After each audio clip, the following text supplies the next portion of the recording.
in order for what? And I publish books with Autonomedia Semiotext, and what else do I do? I don't know. That sort of thing. All right. And last time we talked about Hermeticism, the occult philosophy of the Hellenistic period and of the Renaissance, and then I tried to bring that into the into New World history, into American history, and show that from the very beginning there were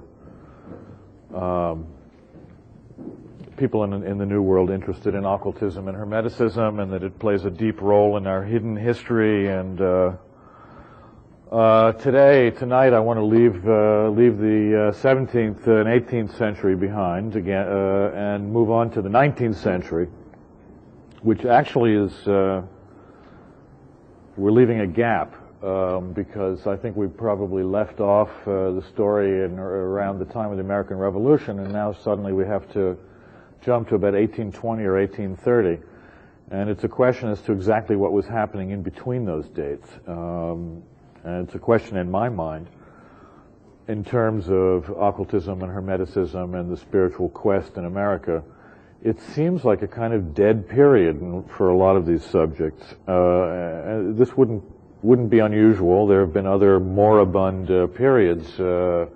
The post-Civil War era, as we'll hear, as I'll try to get to in this lecture, was certainly one of them. It was a time when America was too involved in, I guess, the sort of economic adventure, the frontier, that aspect of the frontier, from the time of the Revolution.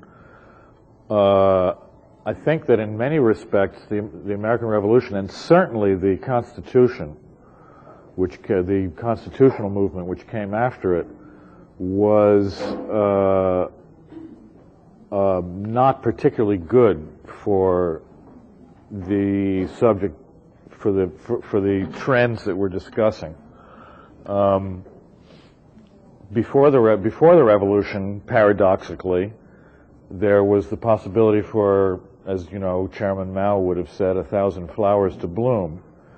Whereas after the Revolution, there was then an American ideology, and people were being whipped into shape to conform to that ideology.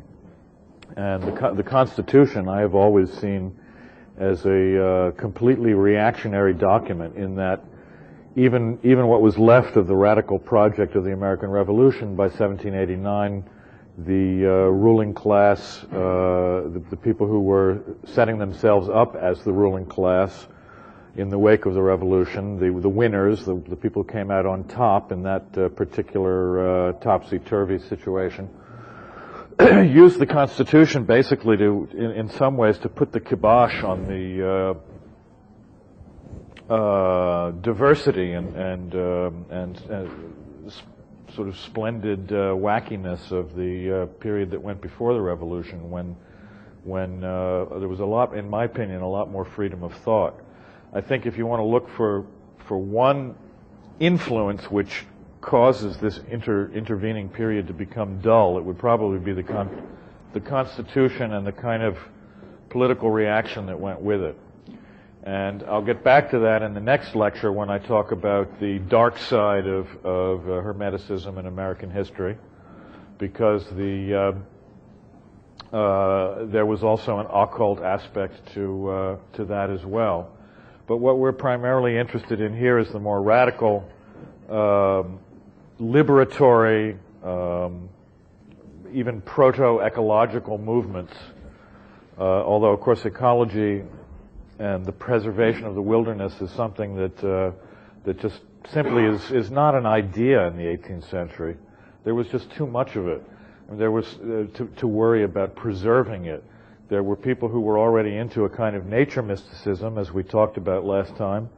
But even that was not as highly developed as what we're going to see in the 19th century.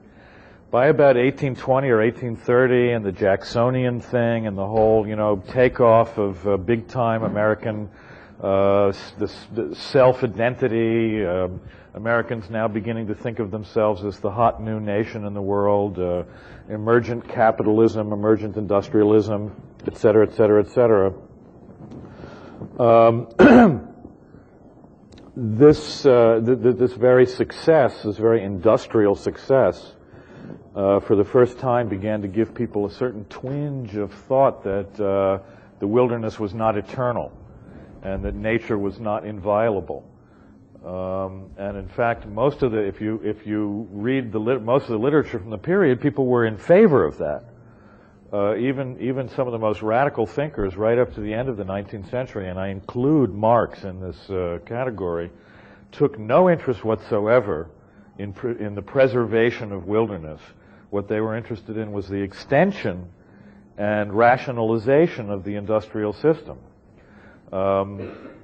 It was only around about the middle of the 19th century that anyone at all began to think in terms of saving some remnant from what had previously been thought to be just the state of nature. I mean, we were in this new world. There was always a sort of infinite frontier. There was always more forest to cut down. There were always more Indians to eliminate. You know, it just went on forever. No one thought of its having an end. But suddenly when you become conscious of the end of something, that's when you begin to think about preserving it, about institutionalizing it, about, in fact, worshiping it. So in the 1820s and 30s, a curious development began to occur in the northeastern parts of the country, which led to an explosion of interest in radical politics and radical spirituality. And many sociologists and ethnographers and historians and anthropologists and savants of various sorts have given a good deal of puzzlement and head-scratching over why this development took place.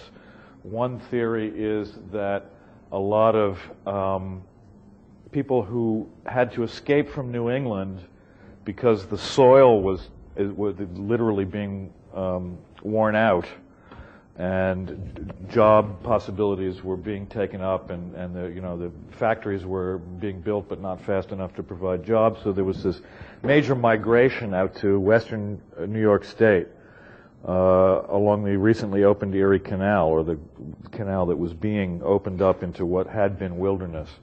And this general area sort of extends as far as Ohio, and it sort of goes back into New England as far as the Berkshires, which in the 18th century, the Berkshires in that region had been the frontier. So that was the old frontier, and Ohio was the new frontier, let's say, more or less. And in between was this vast region of upstate New York and parts of other states, parts of Vermont and whatnot, which we now think of as totally depressed, but at the time was a hot new area, actually much more heavily populated then than now, oddly enough.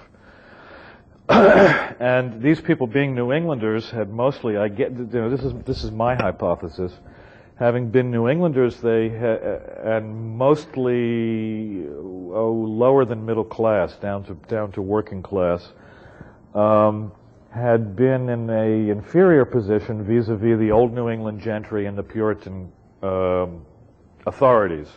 And when they got physically, geographically out from under those forces, somehow they were able to blossom, and the heritage, the hidden heritage of radical Protestantism began to reemerge with scintillating and exciting results. And this area of the country, for some reason which I have no explanation of whatsoever, centers around Rochester, New York. And it's a pretty unlikely place for it, one would think. I've never been to Rochester, and I greatly look forward to going up there and trying to trace the remains of what one historian called the burnt-over district, by which he meant that one wave of enthusiasm after another swept over this area, with Rochester as the hot epicenter. And it's an excellent book. The name of the author has escaped me, and I've just today come back from Dublin, and I didn't have a chance to go home and look a few things up, so you have to pardon a few gaps in my memory tonight. If there's anything that I can't give you in the way of a date or a name that annoys you, let me make a note of it, and I'll try to rectify it next time. The first wave, the first prairie fire, or whatever you want to call it, that swept over this district was revivalism. Holy, what we would now think of as holy roller kind of tent revivalism, which had been a factor in the New England revivals in the earlier, or let's say in the late 18th and early 19th century, but now took on a new and somewhat hysterical tinge. I mean, there are accounts of the revivals from this period of for the first time in American history. I think it's a kind of holy roller type of phenomena appearing: the frothing at the mouth, the kind of pseudo-epilepsy, the extreme ecstatic feelings of far more dramatic than anything that even Jonathan Edwards could have dreamed of. And this wave of revivals swept up and down the eastern coast in general, but it was very, very intense in the burnt-over district. And every couple of years there would be some new hero, some new popular, Billy Graham type, Billy Sunday type character of the era. And these people whom we have around us now, Billy Graham, for example, is a direct heir of this one particular development in American religious history. But he is, as it were, just stuck in that period. I mean, there hasn't been any development in that thinking since the 1830s. It's still basically the same theology, the same kind of watered-down Puritanism with a message, a more optimistic message about salvation added onto it. But at the time, in the 1820s, that little optimistic message about salvation was exceedingly radical. So Puritanism, as we know, basically Calvinism, stuck in the idea of fate, predetermination, as opposed to free will. Everyone is sort of assumed to be damned until proven otherwise by being a good Puritan. There's a real gloom to Calvinist Puritanism, and a real, as Nathaniel Hawthorne noted in his story about Morton of Merrymount, that there was this, and in a lot of his other writings about that period, I think captured that sour gloom of the Puritans. So just as these people, farmers and artisans mostly, had escaped that the theology of gloom, or the gloomy theology of New England, or rather had escaped the economic oppression, they had also escaped the theological oppression.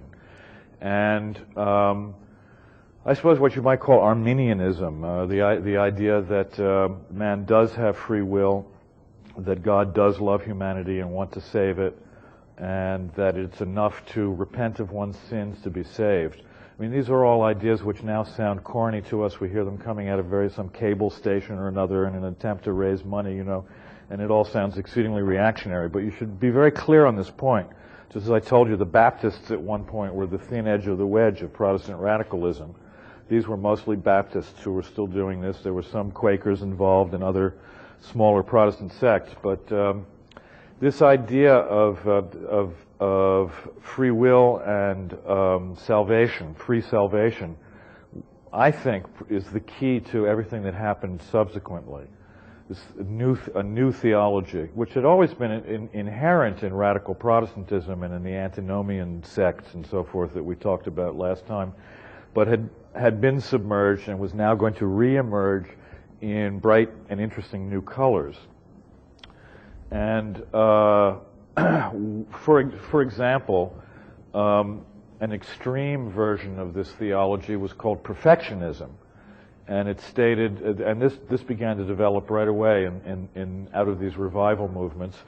If God loves us and it's enough to repent to be saved, well, then the next logical step is that it is possible to become perfect even in this human life, to be completely at one with the divine principle, to be able to act in a perfect way or at least to be freed from the burden of sin, and to move onward to a real perfectionism. This was tied up with a kind of millenarian feeling of the, on the more literal level, with a feeling of some sort of perhaps approaching end of the world, and the establishment of the reign of the Messiah. So, for example, one of the groups that swept over the burnt-over district was the Millerites, who were the ancestors of the Seventh-day Adventists, and who predicted the end of the world for somewhere in the early 40s, 1840s, I think. And then, of course, it didn't happen. There were hundreds of thousands of them apparently up on mountaintops all over the Northeast on the appointed night, and then then they fudged that one, and then there was another appointed night a year later. So and finally, it was clear that the world was not coming to an end in that sense. But the Millerites then transmuted into what we know them today, and the more radical elements of that sect then went on to something more new and exciting. So perfectionism could take all kinds of forms, all the way from extremely intellectual, highfalutin, kind of transcendentalist version of it. Emerson was really, in a lot of ways, a perfectionist in his theology, for example, but it could also go to the other extreme of this kind of Millerite frenzy, or revivalist frenzy. And it had a whole spectrum in between it. And out of that spectrum arose a whole fascinating congeries, or family of reform sects and movements. The word they used was reform, which again has been watered down for us. Doesn't sound so exciting, but for them in the 19th century, it meant something much more hot. The word had connotations that would be much more like what we would use the word radicalism, or even revolutionary thought. Reform. They were literally thinking about reforming, reshaping the whole of society. All of these reform movements, in retrospect, look as if they dealt with single issues. But in the eyes of the people who were involved in them, they were not, mostly they were not single issue things. Yes, there was an anti-liquor movement, and there were people who obsessed out on that, and never did anything but do temperance lectures and sort of proto-AA type of societies. That was also part of it.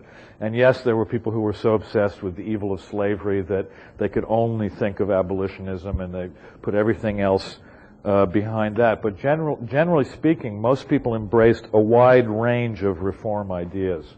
So even a totally obsessive type like Garrison, the famous abolitionist, who is remembered in most histories as precisely just that, as the radical wing of abolitionism, was in fact interested in a much wider range of the so-called reform movements in the century. He was interested in anarchism and free love and labor reform and perfectionism. He was another perfectionist theologian, Garrison. So what we generally get from the post-Civil War point of view is people looking back and talking about certain aspects which seem to them to have succeeded. So abolitionism seems to have succeeded.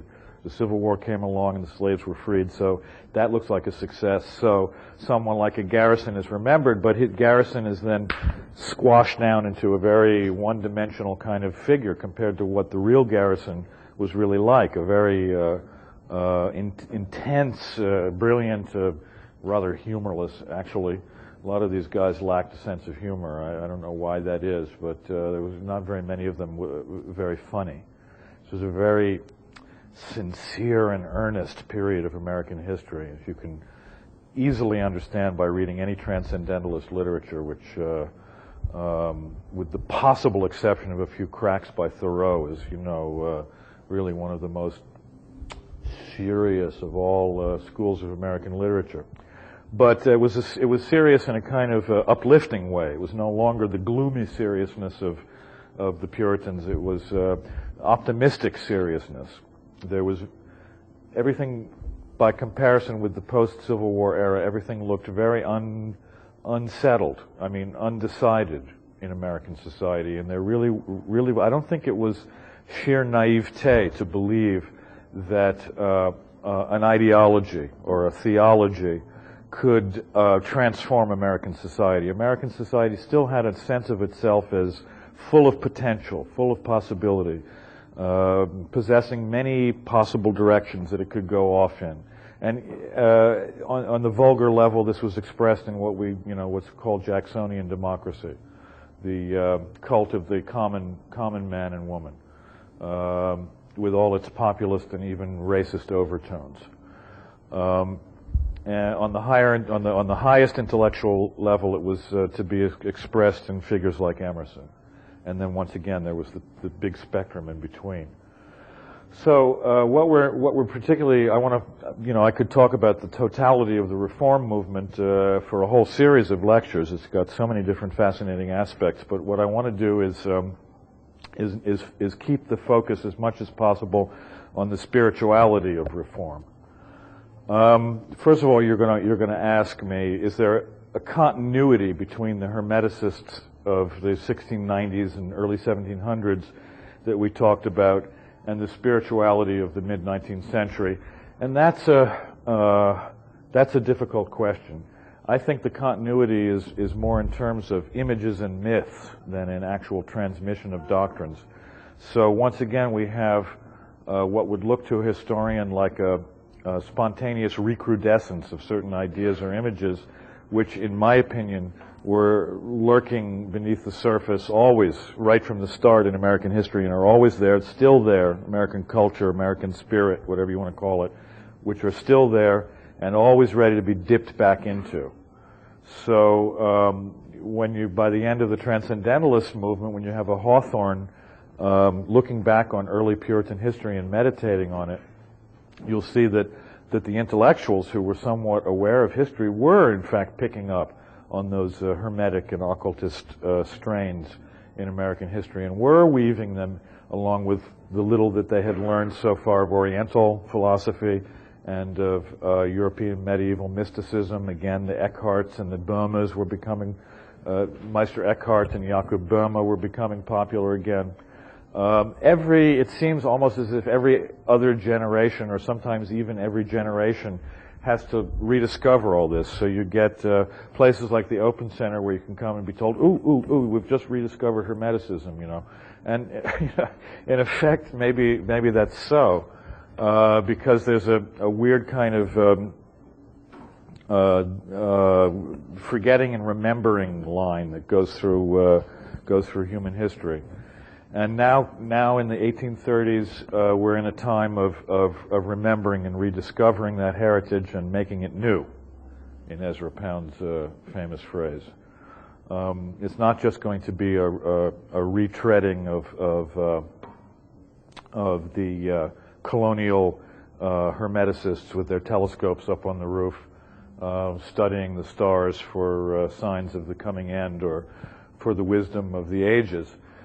Or the obsession with hieroglyphics or with the Corpus Hermeticum. A lot of those things a lot of those references will not be so easy to find now, but it is definitely, as I say, this begins with a revival, a Christian revival, but there are many other things that will be revived as well. And there will be new elements being added in. For example, one very important figure, and one whom I think a lot of you would find very interesting, is Emanuel Swedenborg. The Scandinavian occult philosopher actually began as a scientist sometime in the 18th century. Again, sorry for the vagueness about dates, but you can look him up in the Encyclopedia Britannica. I mean, he's a famous, well-known... How many people have heard of Swedenborg before? Oh, right, okay, well, I don't have to babble on too much about him. There's a Swedenborgian society to this day. There's a church that was founded by his followers called the New Church. Has branches in New York, as far as I know. It's easy to find Swedenborg's writing, and basically, he was a kind of Rudolf Steiner-like visionary who had immense, out-Danteing Dante kind of visionary journeys into the angelic and I presume demonic worlds. He talked to angels, on a daily basis, and was in fact quite educated and poetic thinker, and his books although, you know, a lot of modern readers may find them terribly long and turgid, at the time were considered to be really exciting.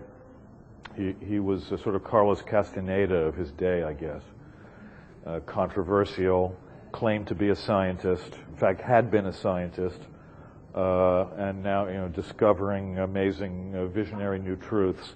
And his books were immediately translated out of Swedish. Did he write originally in Swedish? I'm not sure. Anyway, into every European language, including English, and were available early on and very influential for a lot of these American reformers, and lent a kind of angelic or spiritual or occult hermetic tone to a great deal of these movements. The Swedenborgianism was often lurking in the background, even in some of the more seemingly rational movements.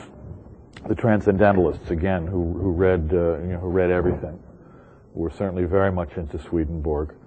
And then finally, in the later 19th century, you get all the way up to wonderful figures like Andrew Jackson Davis, the seer of Poughkeepsie, as he was known, who I think the only famous mystic from Poughkeepsie until Timothy Leary settled there,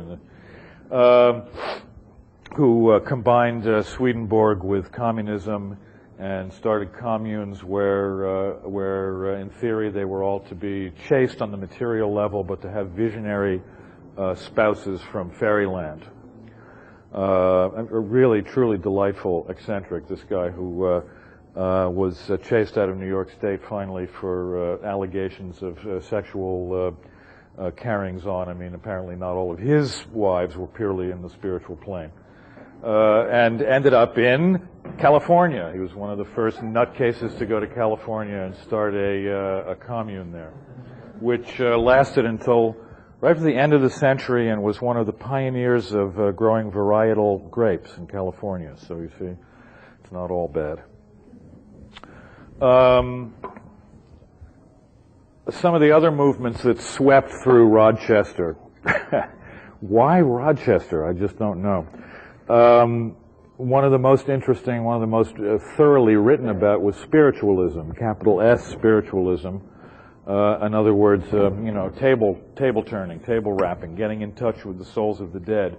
And this happened again, it was about 1841 when two farmers' daughters, the Fox sisters, who lived in a small village right outside Rochester, began hearing ghostly rappings. And ascertained that they were communications from a soldier who had been murdered and buried in their cellar in the Revolutionary War, who began telling them all kinds of interesting things about the world of the spirits. Now, the Fox sisters were later on revealed to be complete frauds. They apparently had trick toes, and they could make these sort of sepulchral-sounding raps by clicking their toes under the table. So it was a really very crude trick compared to some of the amazingly complex horse shit that later spiritualists developed, and which eventually led people like Houdini, the famous stage magician, to lifelong, I mean, he was the Martin Gardner of his period, to lifelong crusades against all spiritualists as all being completely phony. Well, that attitude took a long time to develop, and as a matter of fact, it really still hasn't triumphed. There are a great many people who still practice this brand of 19th century spiritualism, at least in London. I'm not so sure about New York. I used to live right down the street from the spiritualist church, where people still go and communicate with the souls of the dead in these charming 19th century style seances with the tables and the trumpets appearing in midair and sort of fluffy things floating. What do they call it? Ectoplasm. So ectoplasmic blubs coming out of the bodies of the mediums. And the Society for Psychical Research still thrives in London. And I think there's an American branch of that. So they take the whole thing extremely seriously. At best with a kind of Charles Fortean agnosticism, at worst with a total gullibility. But investigating these apports, as they were called, or these spirit phenomena. And from the time of the Fox sisters onward, this movement swept out of America directly over into England, and from there, I presume, all around the world, and finally ended up, for example, coming all the way back again through France, through a writer who's very little known here, Allan Kardec, into South America. And to this day, they tell me that countries like Brazil and Argentina are just full of disciples of Allan Kardec who combine 19th century spiritualism with various other occult and African trends to produce the candomblé and these kind of ecstatic religions of South America.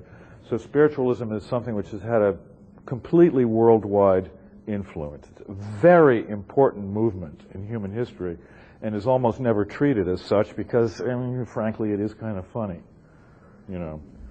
But the number of smart people, including, for example, Arthur Conan Doyle, who's usually thought of as the progenitor of sheer rationality in English literature through his creation of Sherlock Holmes, or Edgar Allan Poe, who created the detective tradition in America, were also, both of them, completely obsessed with spiritualism and took it very, very seriously and thought it was literally true.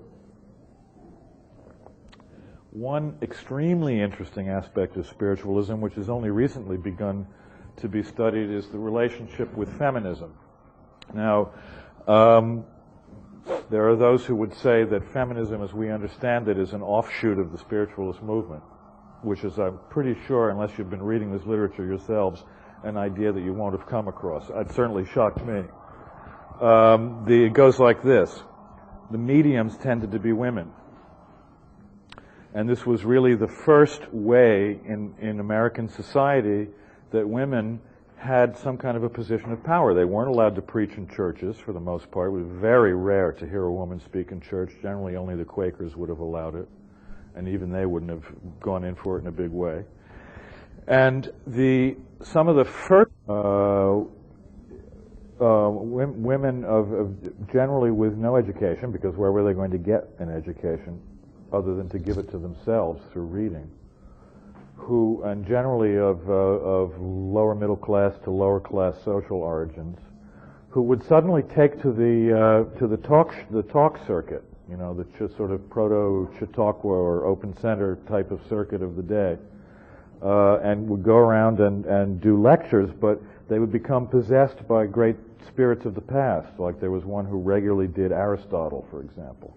And so she would become Aristotle, and then you could question Aristotle. You could ask Aristotle whatever you wanted. But first she would give a speech, and apparently some of these speeches were pretty good. They were certainly good entertainment.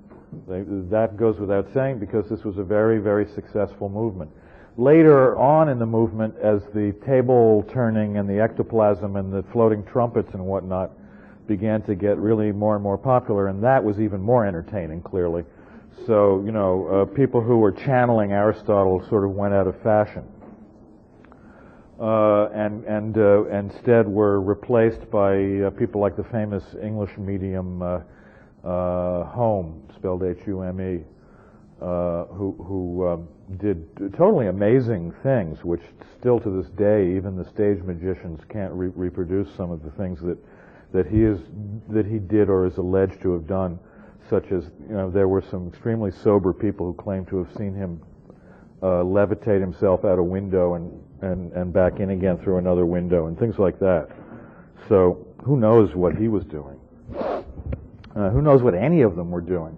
But one thing that was quite clear from the sociological point of view was that the spiritualist movement gave women a platform for the first time to speak from, and to have and the freedom to have ideas and to be at first by channeling these spirits who were usually men, male spirits, but it was nevertheless it was a woman up on the speaker's platform, people paying, good 25 cents or more to hear these lectures, which was pretty fair money in those days. And out of that ferment and out of the excitement of a lot of women who, the typical story as I read it, there's a wonderful book called Radical Spirits by Anne Braude, B-R-A-U-D-E, about this subject, which most of my info is coming from right now. Most of these women would come from extremely unhappy marriages, maybe with an abusive spouse, alcoholic husband, whatever, you know, sad stories. And they would escape from their families, sometimes even leaving children behind, doing very, very up-to-date, you know, 1990s type of thing, in the term that we understand it now. You know, it's perhaps remarkable for some of us to learn that actions that we now consider to be the ultimate in radical feminism were being carried out already in the 1840s, the 30s and 40s by spiritualist women.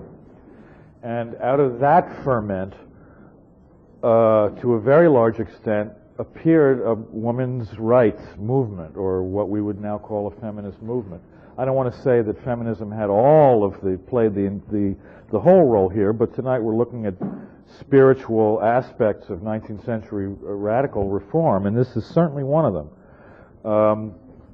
To jump ahead a little in the story, Victoria Woodhull, who was the first woman to run for president in America, before it was legal for a woman to run for president, so it was really a kind of symbolic act, but caused a great deal of stir. It was in the more or less immediate post-Civil War era, I think, that she did. Did anybody know the date when Victoria ran for president? Was it 1880 something? Or it wasn't? It was post-war, yeah. She had previously, before the Civil War, what had she been up to? She had risen to the position of president of the American Spiritualist Association and had presided over some of the most exciting and controversial councils of the American spiritualist movement. She'd also been involved in many, many, many other reform, in fact, she was one of those great people who embraced every single reform movement that was going. And we'll get back to her later. She's a very interesting figure. I can't spend too much time on any one of these. There's so many of them. I should talk about abolitionism to a little extent, at least. Of course, it was, if you remember my lecture on radical spiritual sects in colonial America, some of them were the first people in America, or actually the first people in the world, to propose the abolition of slavery. And so abolitionism is one of America's first and oldest radical movements. But it really, once again, it really began to get off the ground in the 1810s, 20s, and 30s, and of course reached a paroxystic climax in the 1860s with the Civil War. Although we mustn't be allowed to be ourselves to be duped into believing that the Civil War was about abolition. It wasn't, and I'll explain my theories on that a little bit later. But once again, there is absolutely no doubt that most of the abolitionists were far from being rationalist. That nobody was an atheist at this time. Everyone was a believer of some sort or another. And indeed, the abolitionists tended to be exceedingly serious mystical Christians. Many, many of them were perfectionists. And if they weren't perfectionists, they were, hellfire and brimstone types of the John Brown variety. And John Brown was a very mystical Christian in a lot of ways, and a culmination of the sort of puritanical take on. The Puritans, to give them credit where credit is due, had always been against slavery.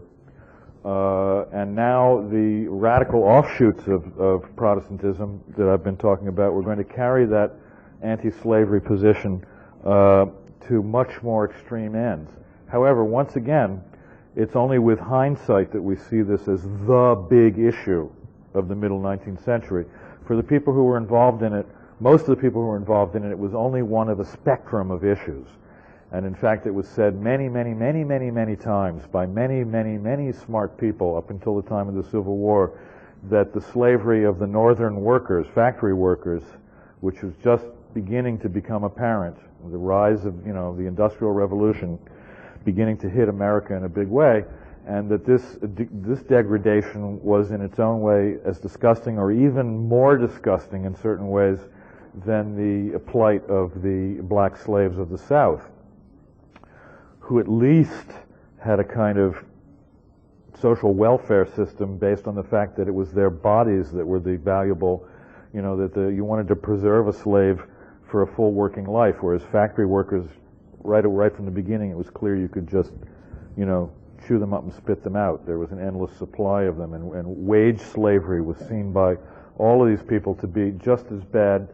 They argued about it. Garrison thought that black slavery was the primary thing to get rid of, and that the attack on wage slavery would follow. And other people like Lysander Spooner, the great, one of the first great anarchists in American history, went so far as to refuse to support the North in the Civil War. First of all, because he believed in the right of anybody's right to secede from anything,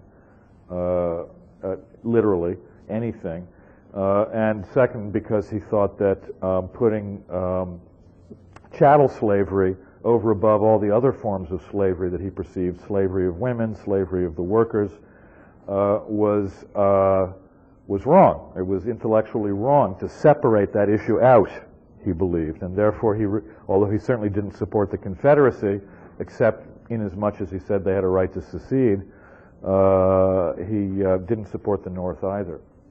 But he was one of the daring few at that point not to have caved in to government propaganda on these issues. I'll say a bit more about that.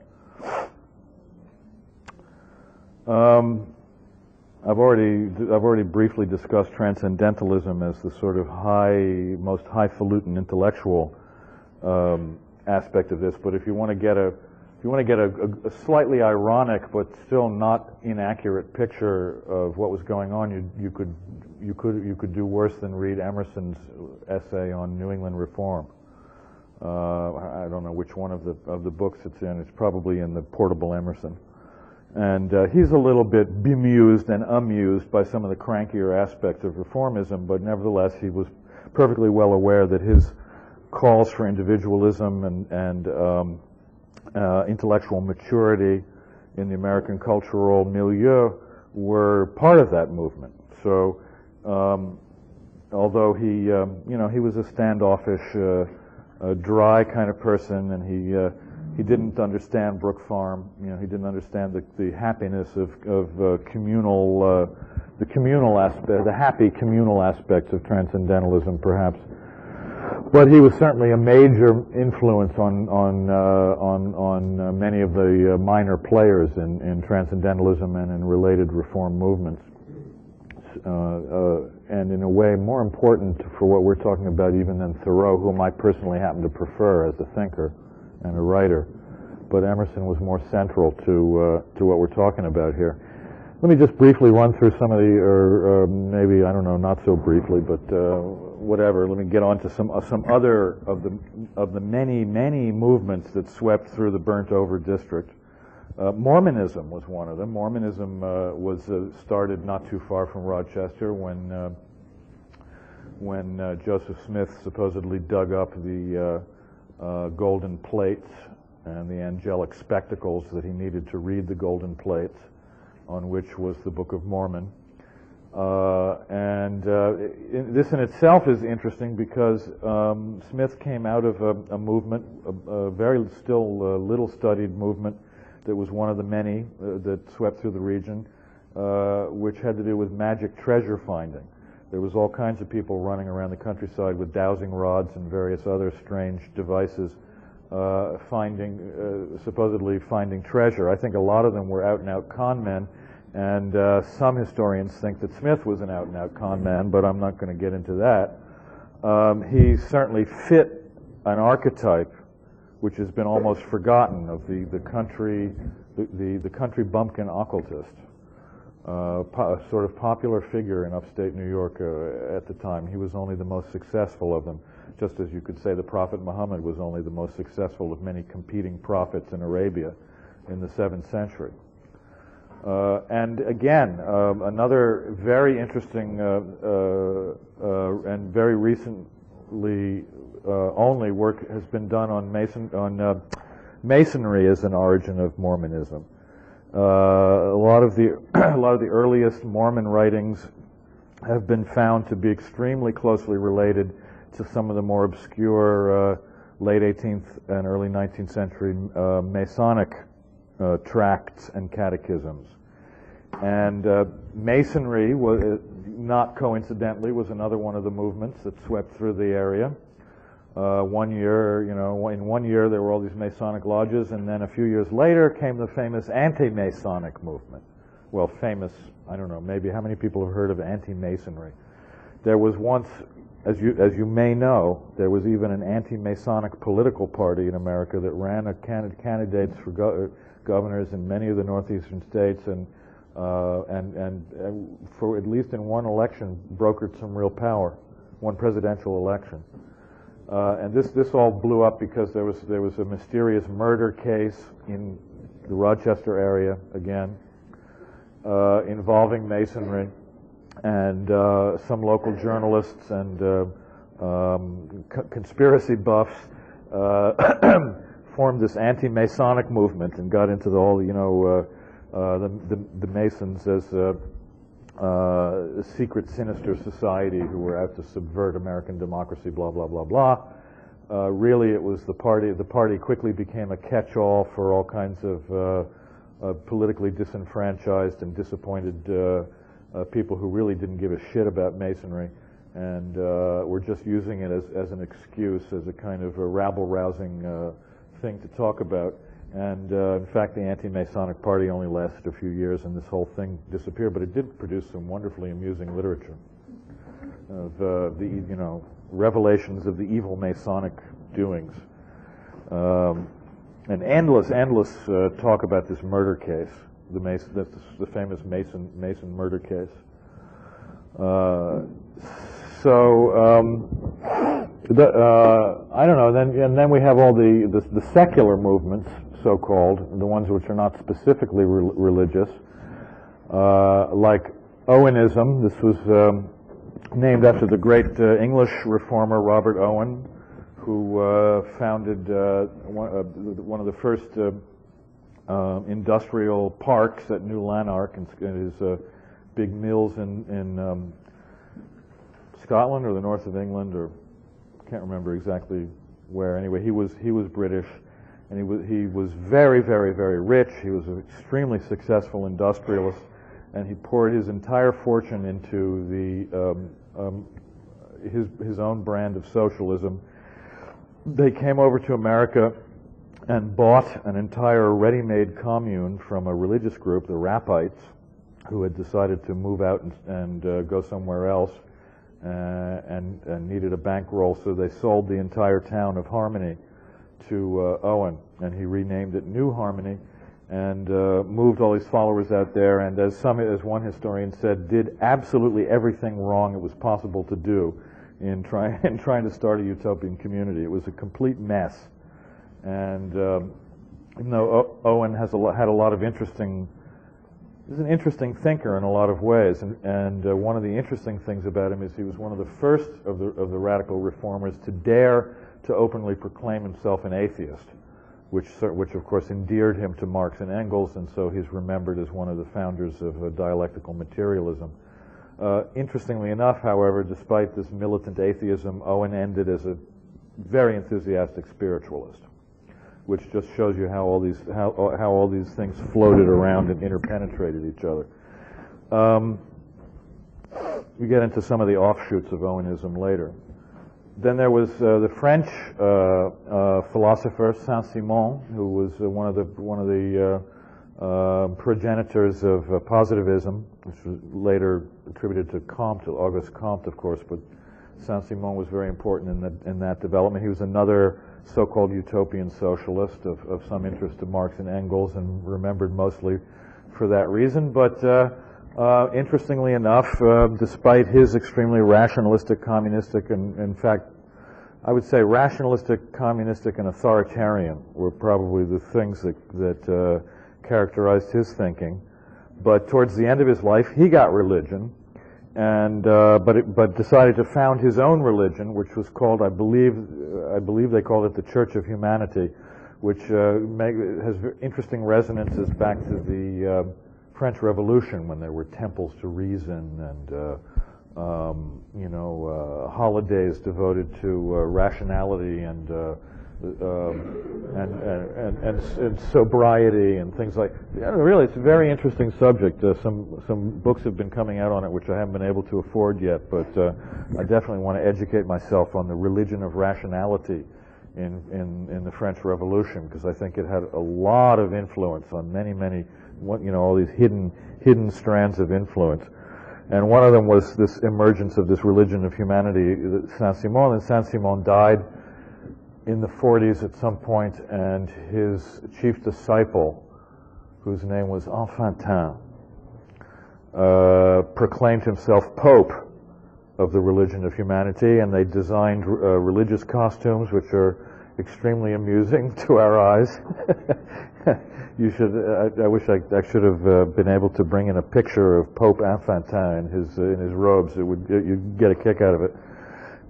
Didn't last very long, but all of these attempts to start off new and perfect or perfectionistic religions, making use of the morality, or let's say of the ethics of Christianity without the authority of the church, and certainly without predestination and the Calvinist gloom of the Orthodox Protestants. They were all these were attempts to take what each of these various prophets and magisters took to be the essence of what was happening in most of the essential aspect of this spiritual revival that was going on, in which they saw as being at the root of all the reform movements. To me, the most interesting of them all is Charles Fourier. Probably some of you have heard me talk about, if you've been to any of my lectures before, you probably heard me talk about Fourier. I'm completely obsessed with him. I find him to be the most sympathetic and the most interesting of all the mid-19th century utopian socialists. Again, he's mostly remembered only because Marx and Engels at one point had a few positive words for him, and then later on they denounced him as, in fact, Marx even used the phrase, I believe, stench of the brothel, in connection with Fourier. Yeah, Marx was a right old Puritan himself in a lot of ways. Fourier had his big revelation. He was born well back in the 18th century. He was really a very 18th century kind of man, but he had a long life. He survived into the 1840s again. And in 1799, just on the brink of the 19th century, he had his big revelation, which had to do mostly with, or he's mostly remembered for his theory of attractive labor, by which he meant that if everyone did exactly what they want to do, what they're most attracted to do, that this would solve all the miseries of industrial capitalism as it was then emerging.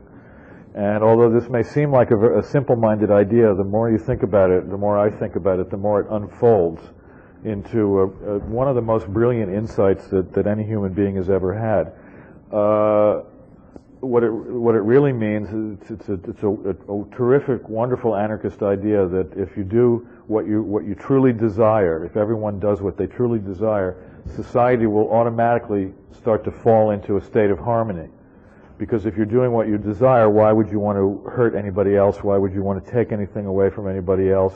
Why would there be undue competition? Why would there be classism, racism, sexism, whatever? Fourier was far in advance of the other reformers on every one of these subjects. He was the first sexual reformer. He apparently invented the word feminism, or so some French feminist theorists say to this day. The French feminist theorists are great admirers of Fourier because he said that you could judge the state of the society by the way women were treated in it. And he thought that monogamous marriage was the worst trick that civilization had played on humanity, that it limited people to narrow contentious little monadic households where everything was moralism and misery. And that what people really wanted was orgies, and if they could have orgies, then everyone would be happy, and therefore society would fall into a state of harmonious bliss. He also, and this is what interests us particularly tonight. I wish again, if we had infinite number of lectures, I could say quite a lot about Fourier, and I will, by the way, be giving a lecture on Fourier and Surrealism in December. If you, I'm not exactly sure when. It is part of the Anarchist Forum lecture series. Not here, no. I'll announce it on the radio. I'm not sure of the exact date, but Fourier, as you probably, sorry? Oh, my program is every other Monday at 11:45 p.m. on WBAI 99.5 FM, and I'm going to be on again on the 7th, October 7th, Monday, October 7th. I don't know when I'll know the date of this lecture. It'll be either the third or fifth Thursday in December. I talk about Fourier every chance I get. He wrote an unbelievable amount of, huge amount of stuff. He never had any success. It wasn't until he was an embittered old man that he got a few disciples clustered around him, and he couldn't stand them. They were a constant disappointment to him. Because by this time, I have to say, even as I bow to no one in my admiration for Fourier, a real crank. I mean, why not say it? He was mad. But with a kind of madness that, in my mind is tantamount to beautiful poetic revelation. And he had a very, very extremely original spiritual aspect to his teaching. He was recognized as a messiah by, almost literally as a messiah, by large contingents of the French, what was left of the French Hermetic movement. He was seen by them to be some kind of a new prophetic voice reviving ancient wisdom. He himself had never read, as far as I can make out, a single word of any Hermetic text. He had no respect for any of these people. He was only interested in his own ideas, and he thought that his own ideas were completely new and original. He didn't admit to influence from anybody except a tiny, tiny bit from Rousseau, and even him he trashed. And he certainly wasn't going to admit that he had been influenced by Paracelsus or Claude-Henri Martin, the famous founder of the Martinist movement, or Swedenborg. A lot of people immediately compared him to Swedenborg, and he had never heard of Swedenborg and had no interest in being compared to Swedenborg.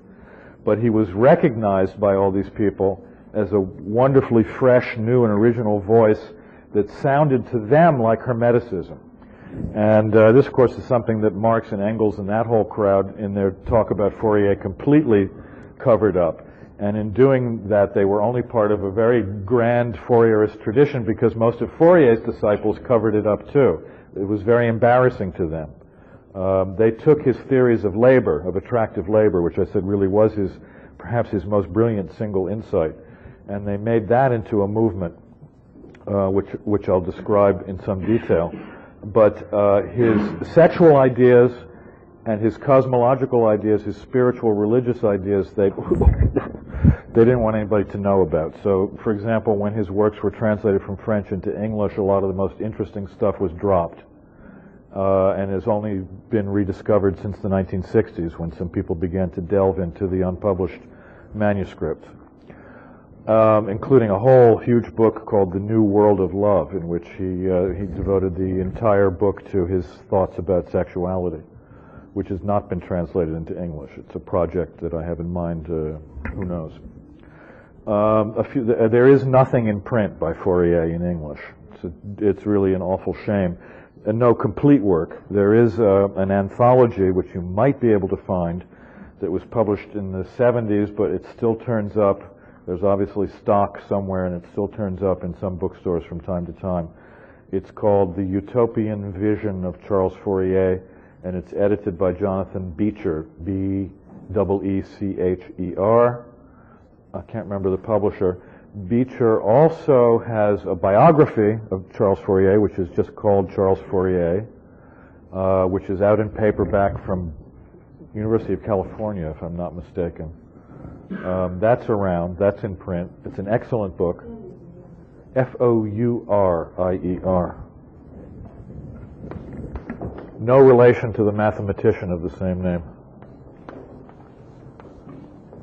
Fourier. So his ideas about cosmology, just to give you a very brief example, or a brief description.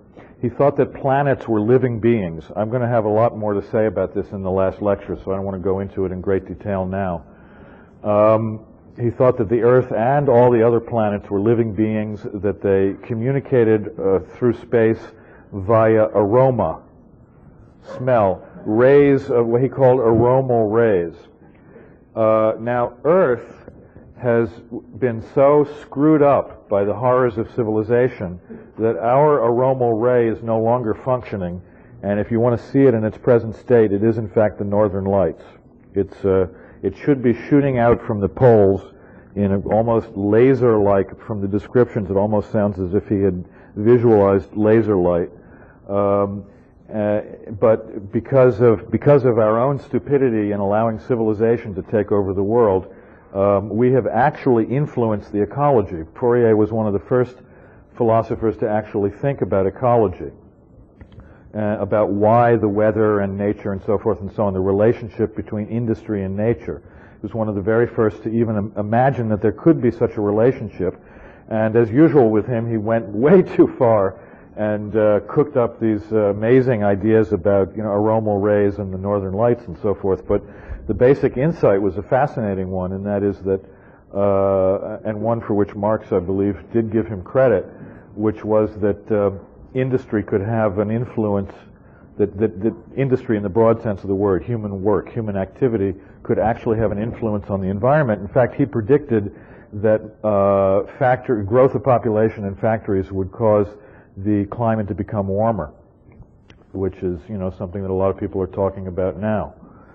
So every once in a while when you're reading, you're wading through this amazing surrealist barrage of ideas, you come across something which is like, just an out-and-out prediction of the future. He has a lot of it. He's constantly doing it. Like I say, he invented the word feminism, and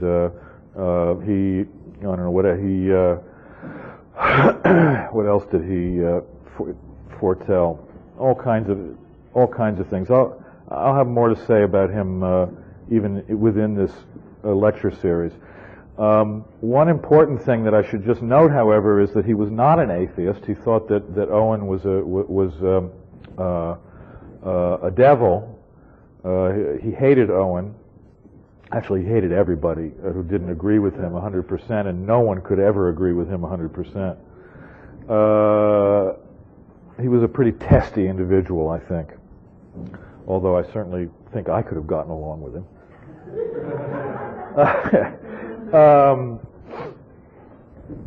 He did believe in God.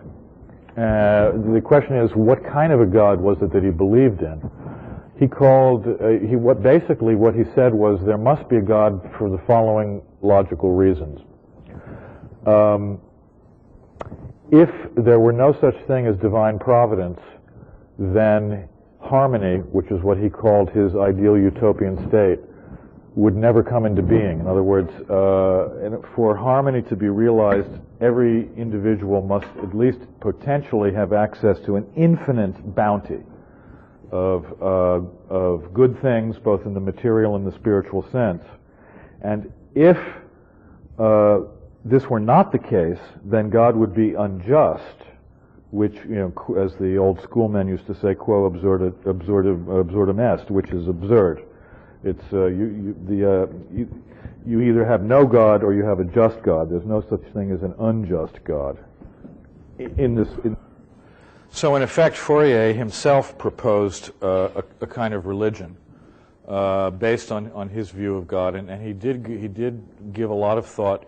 He was totally obsessive in imagining how the details of his world as it would come into existence. And one of the things that he imagined was the cultic aspect of that world. The interesting thing about Fourier, an interesting point about Fourier, which some people have not understood, is that although his world is exceedingly structured, it is not authoritarian. It has a structure, but it does not have a hierarchy. And this was such a new idea that a lot of people totally missed it, and they saw Fourier as some kind of insane control freak who wanted everybody to be doing. I mean, he had schedules worked out. You know, he believed that in the future everyone would want at least 30 different jobs, and that we would only be sleeping 2 or 3 hours a night. So, because of our improved health from his diet, special diet which he called the gastrosophic diet, the wisdom of the stomach, which for the invention of that word alone, he deserves to be remembered and revered. Gastrosophy. In fact, his cousin, he was actually related to Brillat-Savarin, who is known as the most brilliant writer on food of that period, who wrote a book called The Physiognomy of Taste. Anybody ever read that? Physiognomy of Taste? Wonderful book, isn't it? I mean, it's just gorgeous book. It was Brillat-Savarin who brought Fourier to Paris and introduced him to good food. And later on, Fourier did him the honor of dismissing him and saying that Brillat-Savarin didn't understand anything. But he mentioned his name, which he almost never did with anybody else. I mean, in all of his works, he mentions Rousseau briefly, with some kind of positive nod, even if it's combined with a slap. The composer Gluck, because he believed that opera was the ultimate art form. That's another thing that he foresaw, was the whole Wagnerian theory of the opera as the complete art form. And Gluck was as close as it got in those days, so he was an admirer of Gluck. And so on and so forth. I just find him a totally magical figure, as incidentally did André Breton, who I'll talk about that. The founder of Surrealism was a big Fourier fan. I'll talk about that particular aspect of it more in December. Anyway, he did have this idea of a religion. It was sort of a religion of labor. In the shrine rooms, there would be busts and portraits of people who had done great heroic deeds in labor. Now, this sounds very much like, Marxist Stakhanovites, with the hero of labor, with the sledgehammer, but that's not the way Fourier saw it. He didn't like heavy industry. He really thought that arboriculture was what human work should really be like. In other words, the cultivation of fruit trees, which again is fascinating in the light that a lot of that certain contemporary anthropologists or paleoanthropologists have hypothesized an arboricultural period between the Stone Age and the age of agriculture. So that if Fourier also understood, he was one of the first people to understand that the so-called savages, like the Tahitians, who had just recently been written about, and the works of Captain Cook had been translated into French when he was a young man, were so much better off than the people of the civilized world. In that sense, he was a Rousseauian, and he believed somewhat in the noble savage. Although he said that even in fact, he said that if the Tahitians were given the option to lead the way into harmony, that they would, of course, they would do it even more quickly than civilized man, because they were less corrupt. He had an idea, once again, just as he was a sort of pioneer in thinking about ecology, he was also very much a pioneer in thinking positively about people who were being oppressed by colonial imperialism.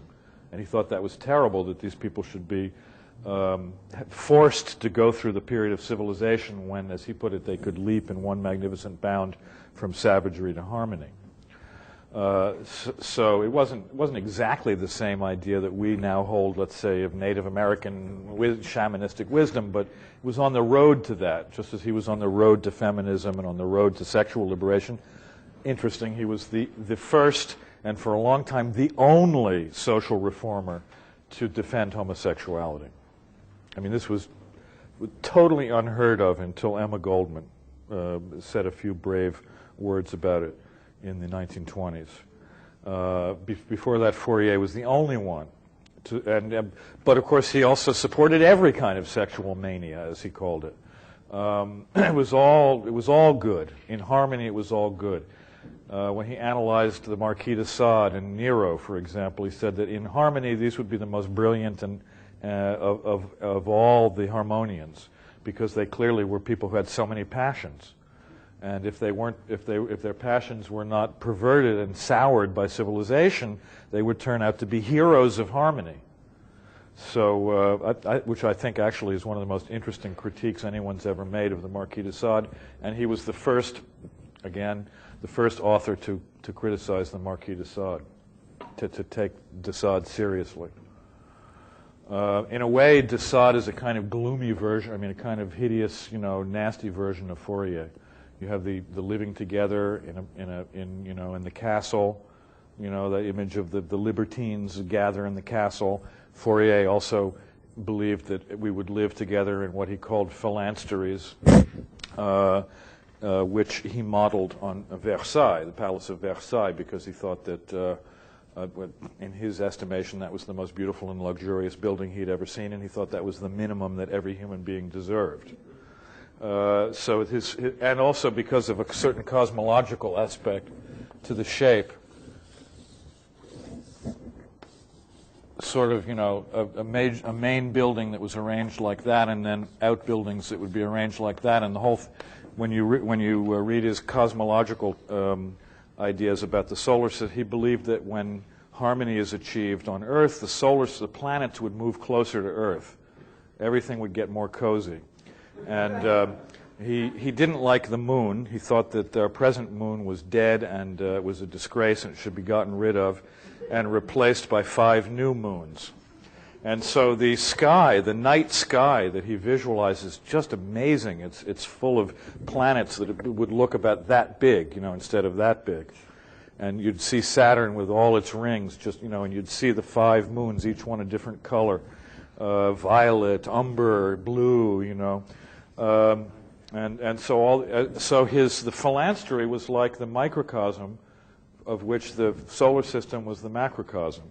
And in harmony, human beings would move closer together and become cozier, very cozy, indeed. So that the very shape of the house that we would live in would be symbolic of the shape of the solar system, which would be symbolic of the shape of the universe, which was symbolic of the shape of the multiverse, which was, he had a truly Hindu scale in his cosmological thinking that very few of his contemporaries could match. So, again, I could rattle on about Fourier for quite a while, but what time is it getting to be? Okay. All right. Let me get to some specific examples now of what I've been talking about, and we'll hopefully get through those in time for whatever questions or discussion might develop. Fourierism was yet another one of the waves of enthusiasm that swept across the burnt-over district.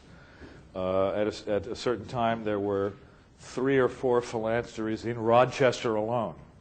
However, there was probably about somewhere between 30 and 40 Fourierist phalansteries in America in between 1843 and 1855. It had a brief run for its money. Didn't work for reasons that Fourier had predicted, by the way, but I won't go into that.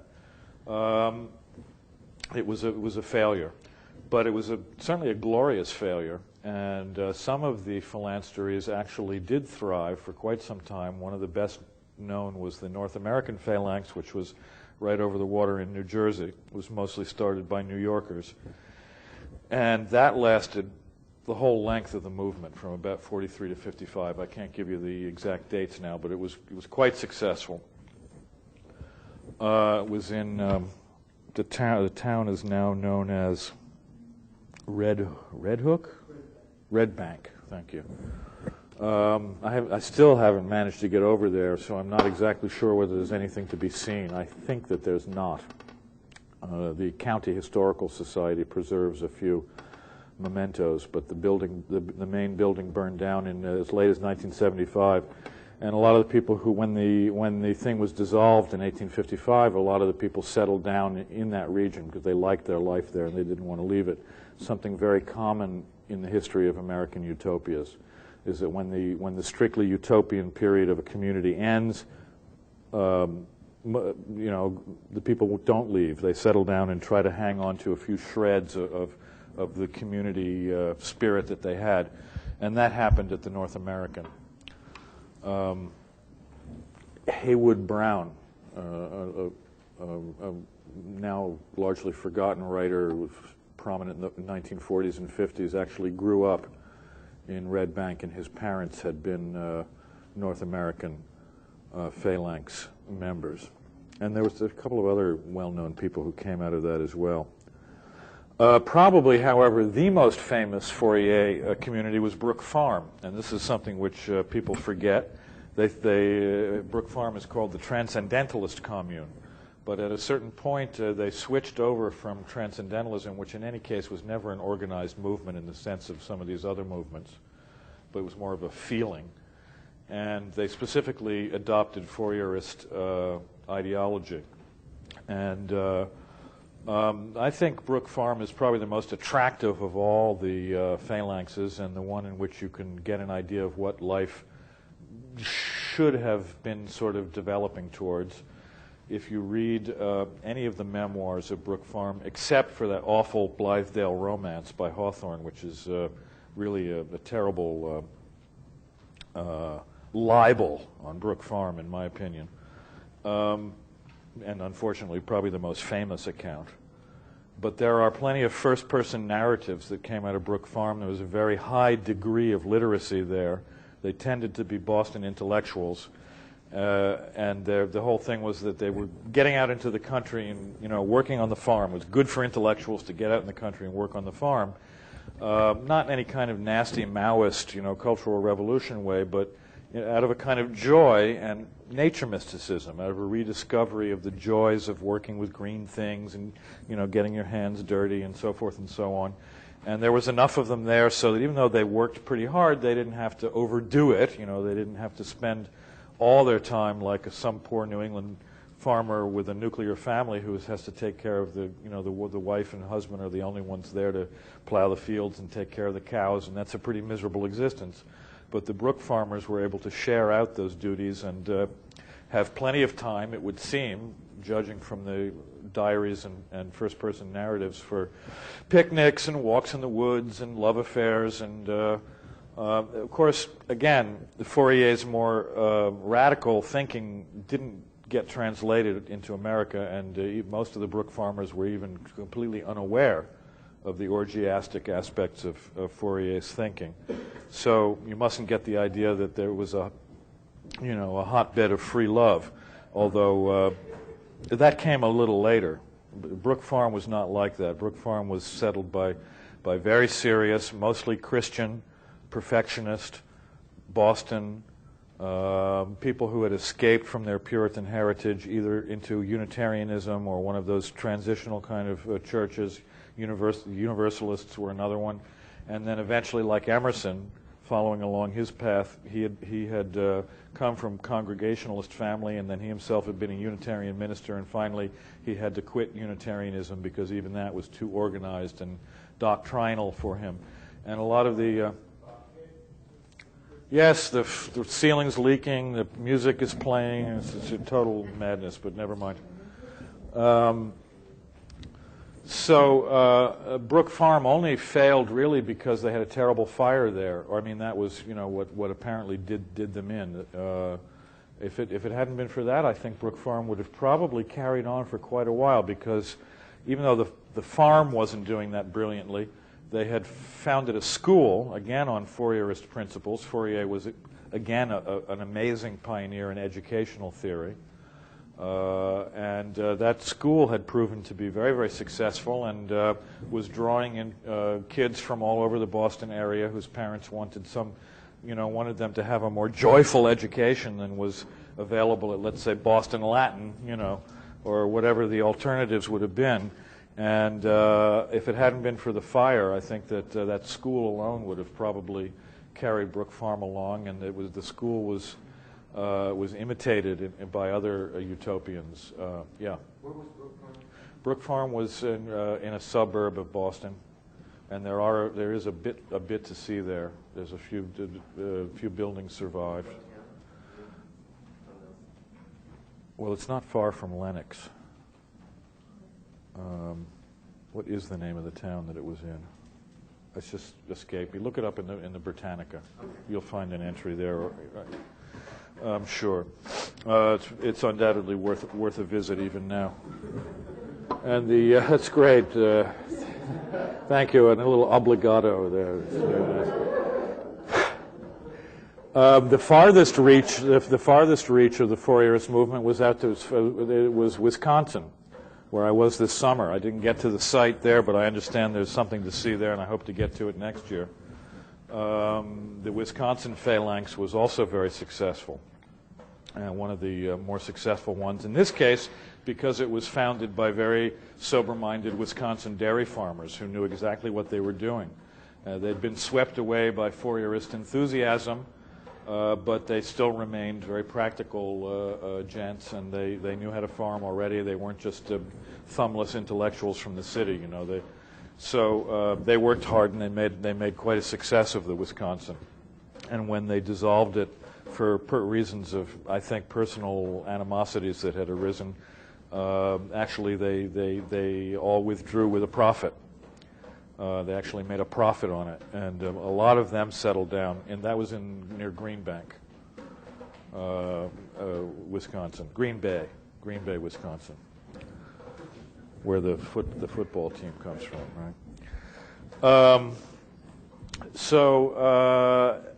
And generally speaking, the Fourierists were hospitable to the whole idea of religious toleration. They allowed people with a wide range of religious and spiritual interests to settle with them, and indeed many of them were also involved in spiritualism and other religious or quasi-religious movements of the day. Probably the most fascinating of all the spiritualist communes was Oneida, which again could still be said to exist as a silverware company. Yep, Oneida Silverware from upstate New York. It's my ambition to get a complete set, so I can have utopian silverware.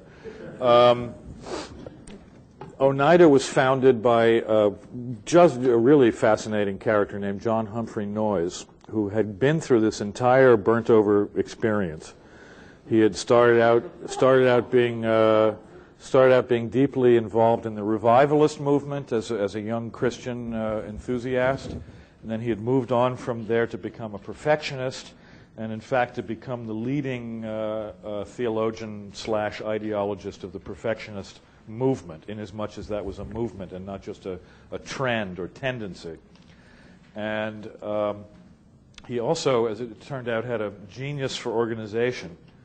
And he founded Oneida in, well, actually he started with an abortive version in Vermont, and sort of got chased out of town by the usual torch-wielding, Puritans in this case. Was still too close to old New England.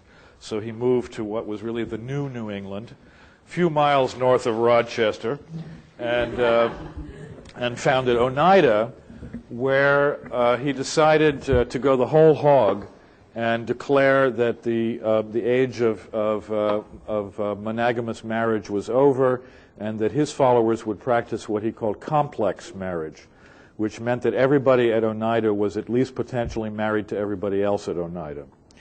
And in effect, as far as this has been studied, And of course, it has this particular story has been studied because it's got a little spicy aspect to it, which has attracted historians. So you'll actually find more bibliography on Oneida than a lot of the other. Also, it lasted longer. It was tremendously successful. It was one of the wackiest in terms of its actual practice and one of the most successful in terms of its economic history. So, that throws a monkey wrench in a lot of the critiques that were made of the communalist movement, because the idea that the communes failed because of these rigid, cranky ideologies just doesn't wash in the case of Oneida. They had one of the most rigid and most cranky of all the ideologies, and they were also one of the most successful communes. Anyway, the way it worked was this. It was not an anarchist setup. John Humphrey Noyes did have executive power there, but if you didn't agree with him, you could leave. And no more than 2 or 3 people left in the whole history of the commune. So clearly, he was a charismatic, oddly enough, level-headed. Even one would almost say rational thinker, if it weren't for the fact that he had these totally bizarre thoughts. So he would, he or one of the older members would help you find a temporary mate for sexual purposes.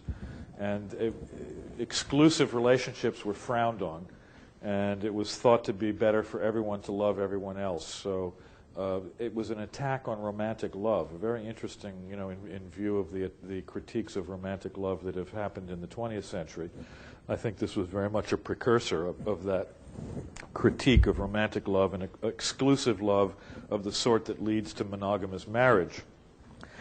And a feminist would at this point immediately say, aha, yes, but this is like sexual freedom for men, but women get pregnant, and so therefore, it's not sexual freedom for women. Right. Noyes figured that out almost immediately. He was very smart. And in fact, in his own sexual relations, he realized this with extreme poignance.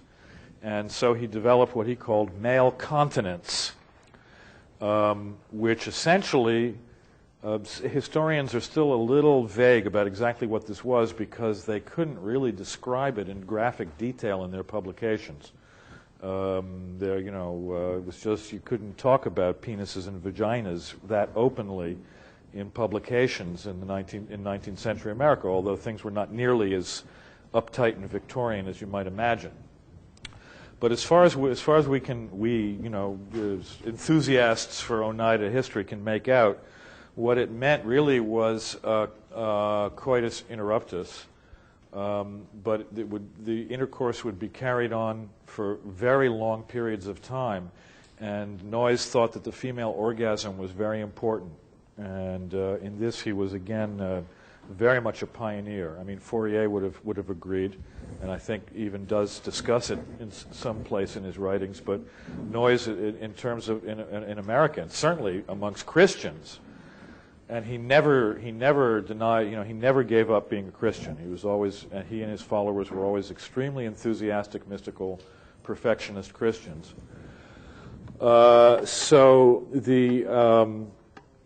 And apparently this apparently provided, the men claimed that this provided even greater pleasure than they were used to. And I think that might have something to do with the sort of, lack of understanding of interesting foreplay and stuff like that, that this was sort of the invention of foreplay in America. Recently, I met, and I'm not allowed to say who this is, but because he doesn't want word to get out that he's saying these things, but he's someone who worked for the modern-day Oneida Corporation, whom I met recently, who is also an amateur historian and interviewed a lot of the surviving descendants of the original colonists, and he said that the real secret of Oneida was oral sex. But I don't know, that's oral sex, right? So nothing of that appears in the literature. Believe that I can say. I was totally shocked when I heard this. I had no idea. So anyway, these ideas also rediscovered through Oriental, the Taoist yoga, sexual yoga techniques, tantric sexual yoga techniques, the movement back in the 60s called Karezza, some of you might remember, Karezza. Again, this idea of male continence, or sort of extended coitus interruptus, or whatever you want to call it, turns out to be much more widespread than Noyes knew. Noyes thought this had come to him in a revelation direct from on high, and as far as he knew, he had invented this.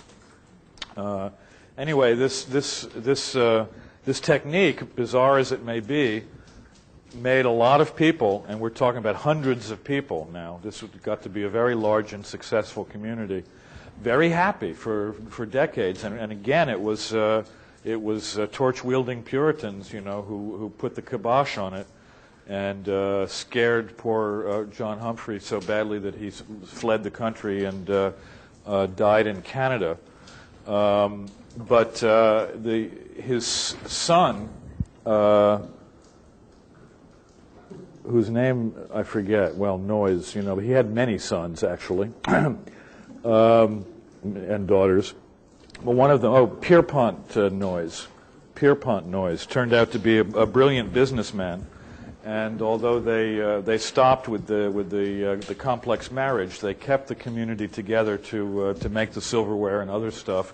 And Pierpont Noyes survived into the 20th century and turned the whole thing into a very successful, rather unusual because community-based factory.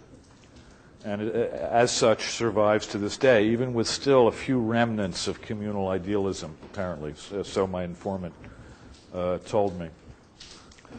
So that was probably the apotheosis of perfectionism and of social reform, of free love, which was, by the way, I forgot to mention free love, which was another one of the big movements, and which gets me back to Victoria Woodhull, who was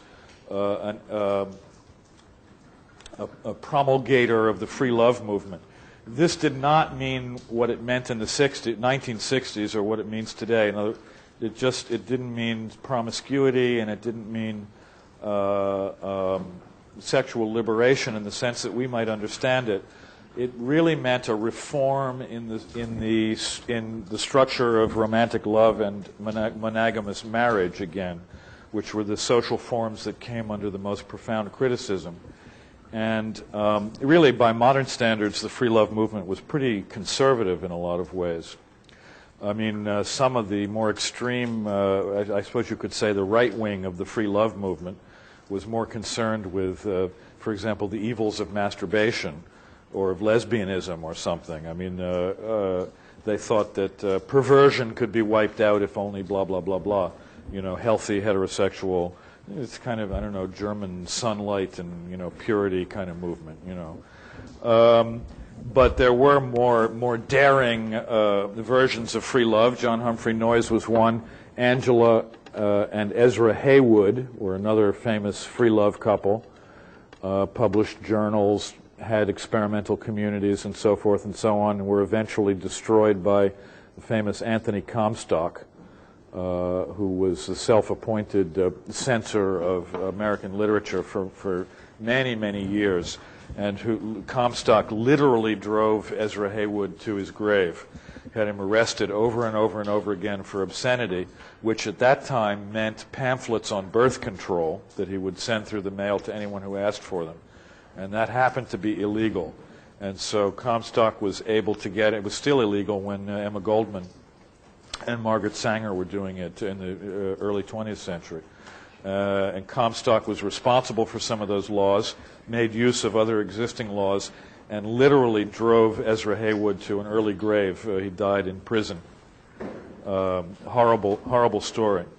But Victoria Woodhull had I guess she was a stronger character than Ezra Heywood. She didn't let herself be pushed around by any man, that's for sure. Not only did she run for president and run the American spiritualist movement, she was also the first female stockbroker on Wall Street, and one of the founders of the last commune that I'll mention to you, Modern Times, which was out in Brentwood, Long Island, and there's still a couple of buildings to be seen there. Incidentally, they were very fond of so-called octagon houses, which were really hexagons. You've probably all seen some of these houses at one time and wondered how anybody could come up with such a wacky design. Well, they were the geodesic domes of the mid-19th century hippie movement. The octagon houses were the building of choice for all these reform cranks. They thought there was something, I don't know, I forget. I'll look it up again. There was some supposedly practical reasons why octagon houses were, you know, the architecture of the future. And there's a couple of them out in Brentwood, which we could go see sometime. Modern Times was founded by one of Victoria Woodhull's dearest friends and someone who actually wrote some of her presidential campaign speeches and so forth, a man named Stephen Pearl Andrews. There is a book about Pearl Andrews, which I know for a fact there are some copies of in the Strand. It's called The Pantarch.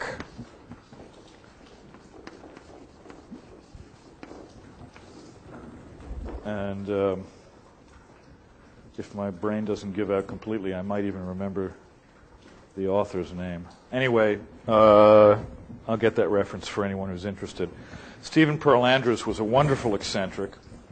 There was no reform movement of the mid-19th century that Stephen Pearl Andrews did not only make his own, but become a leader in, including phrenology, the reading of bumps on the head to determine character, which was very, very important movement at the time, hydropathy, which was the water cure, which was an attack on early industrial medicine. Actually made a lot of sense because allopathic medicine at that time was really scary shit, and even if lying in a bath of cold water didn't cure you of anything, at least it didn't kill you the way some of the official medicine. Yeah, okay. So there is a book on Victoria. I didn't know that. I'm not surprised, though, because she was such a great and important figure. And she was embroiled in a terrible free love scandal in Byzantine complexity that thrilled the newspaper readers of New York City for quite a number of years. And it involved a member of the famous Beecher family, who was a preacher in New York, and who she accused of having an adulterous affair, even though he had condemned her for being a free lover. So that was the gist of it. And then it went on, it got really complicated, and people like Henry James Sr. and Go West young man, Horace Greeley got involved in it. Greeley, by the way, was a very enthusiastic supporter of Fourier and many other reform movements until he got involved in politics and lost his youthful idealism.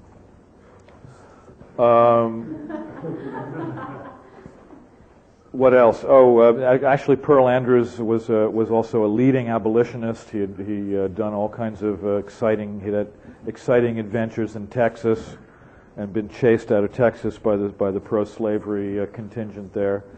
And he was involved in alphabet reform. He introduced Pitman shorthand to America. Shorthand began as a supposedly crank reform idealistic idea. Now we take it completely for granted. He also invented a universal language long before Esperanto, which was called Alwato. Don't ask me why. And all of this incredible circus of ideas that Stephen Pearl Andrews stood for, he mixed them all together in a cauldron and poured it out in this immense indigestible book called The Science of Society, and he called it Pantarchy, and he himself was the Pantarch. And once again, like Fourier, and in fact I think based on Fourier, the titles were all kind of good-natured jokes. You appointed yourself to all the, there was no authoritarian hierarchy involved here. Pearl Andrews was an anarchist, He was a great admirer of Josiah Warren, who's usually labeled as the first anarchist in America, although that's not true. But Pearl Andrews and Warren were very close. Warren had been a disciple of Owen and had seen what a miserable failure communism was at New Harmony, so he flip-flopped to the other extreme and became interested in individualist anarchism. And he converted to Pearl Andrews, but Pearl Andrews also very influenced by Fourier. There are passages in Pearl Andrews that I've found that are almost word for word lifted from Fourier even. Pearl Andrews was really a New York beatnik. He was one of the first of New York bohemians. He hung out downtown. He had another utopia called the Brownstone Utopia, which was on East 14th Street somewhere. I'm not exactly sure where. I haven't tracked that down yet. He was one of the first bohemians to hang around the sort of Greenwich Village area. I've been trying to trace exactly when Greenwich Village became a bohemia, and I think Pearl Andrews might have had something to do with it. And so he survived into the post-Civil War period. In fact, Modern Times was one of the last great mid-19th century experiments that actually survived past the Civil War. The point also being the pantarchy, again, is a kind of spiritual movement. And one of the many things that Pearl Andrews did was to found something he called the Universal Catholic Church, which was to be an amalgamation of all world religions. And it was, in fact, as far as I can make out, one of the very earliest syncretistic religions that took in Buddhism and Confucianism and things like that, which were really only words to Stephen Pearl Andrews. He didn't really, I don't think he knew much about them, but he had heard about Oriental religions from transcendentalist thinkers like Emerson, who did actually read a few books, and so he mixed them in with his religion, which unfortunately never really got off the ground. Apparently they had meetings in New York City for a while, but it was not one of his more successful ventures. In fact, none of his ventures were really successful except Modern Times, which was a totally fascinating, completely anarchist commune, one of the very few pure anarchist communes where literally anything at all was allowed. There was a system of labor exchange based on Josiah Warren's ideas, which was completely voluntary, and was the only structure that Modern Times really had. And every possible kind of crank and reformist came to Modern Times. There were free love people, there were hydropathy people. There was a representative of the Church of Humanity, which by this time had become heavily influenced by Auguste Comte. There were, German Hegelian idealists. There were anarchists, abolitionists. Every conceivable kind of eccentric and bohemian moved out to Modern Times, and much to Josiah Warren's disgust, because he was a kind of doer, Yankee inventor type, and not at all interested in orgyism, and he thought that the whole free love thing was giving the commune a bad name, and he was right, and so the usual torch wielders, came and closed it down. But again, the people who had such a wonderful time there tended to try to stay on, and apparently there are still descendants of the settlers living out in Brentwood to this day. And Pearl Andrews died there in the home of one of his loyal disciples. And with the death of Pearl Andrews and the, by the way, defalcation of Victoria Woodhull, who went over to England and married an aristocrat and became something of a reactionary, and gave up most of her radical ideas, although she was still interested in being a powerful woman. It came to an end, really, the glorious period of 19th century reform and spiritual experimentation. And it's very interesting for me to come now to the history of the Civil War from the other end. I mean, we've always looked at the Civil War from our end around, and we've seen it as the end of slavery and the triumph of union and union makes you strong, and the slaves are freed, and Lincoln is this great humanitarian hero. Coming at it from the other end, coming at it from the point of view of somebody like a Stephen Pearl Andrews, who culminated and synthesized the whole spiritual and radical reform movement of the 19th century, the Civil War looks like a horrible betrayal of all of this. It looks like it was specifically cooked up on purpose to ruin this impending social revolution in a number of ways. First of all, by